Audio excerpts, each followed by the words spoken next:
Hi, this is Jeffrey Antonelli of Antonelli Law. I wanted to provide this video for people who are searching the internet panicked about a company called Strike 3 Holdings, LLC. Strike 3 Holdings is a movie company that is filing many lawsuits across the country, alleging that people are illegally downloading their movies without permission, without a license, and committing copyright infringement. That's a violation of the United States copyright law.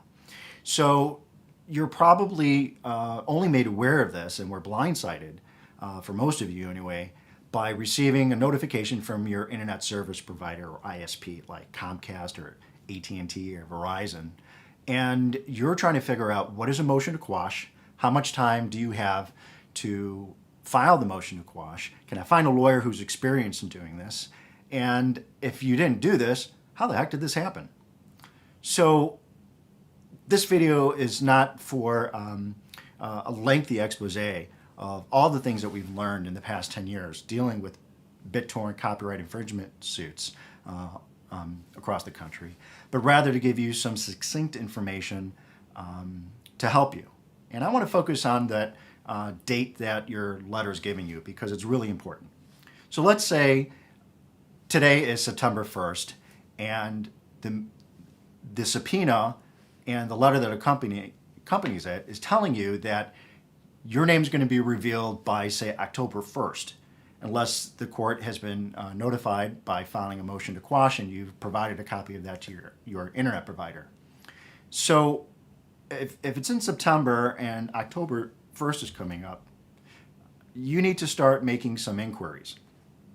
First, you need to figure out, can I find an attorney that seems trustworthy and knowledgeable to help me? That may seem difficult to do if your only experience at all dealing with the courts is maybe a traffic ticket. A traffic ticket attorney or a DUI attorney or a house closing attorney is probably not the person to give you intellectual property advice, which is what copyright is all about. But you need to find an attorney you can trust. Second, you need to figure out whether or not you have any liability. So for example, if you're a parent and you have a talk with some children that are under the age of 18 and you find out maybe they or their friends may have been doing this, well, the likely result of any litigation would probably find that there is no liability for a parent. Now, there's some gray areas around this, but that's generally what we've been finding in the case law. So this is not legal advice, and we do not have an attorney-client relationship, at least not at this point. And so I can't give you, quote, legal advice, but I can give you legal information. So I hope it's helpful. So during that period of time from September, again, to this example date of October 1st, you should find an attorney, you should figure out what's going on, have a talk with anybody in the house that you may need to have a talk to, and figure out, is there any liability, and should I fight the lawsuit? Or is it in my interest to try to negotiate a settlement out of court? Those decisions are very personal. They deal not only with the law and the financial consequences of that decision, but it's a very personal one, I found, in dealing with many, many hundreds of people around the country dealing with this. Whether you're a corporation or you're just a mom and dad trying to figure this out, what I found is ultimately it comes down to personality and what's happening in your life and whether or not you think this is unjust and you want the court to make a decision and hope to find that you are not liable and the movie company should pay your attorney's fees.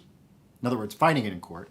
Or is it worthwhile to save time and anxiety, and maybe it's not the right time in your life, that you want to negotiate a settlement for the lowest price possible.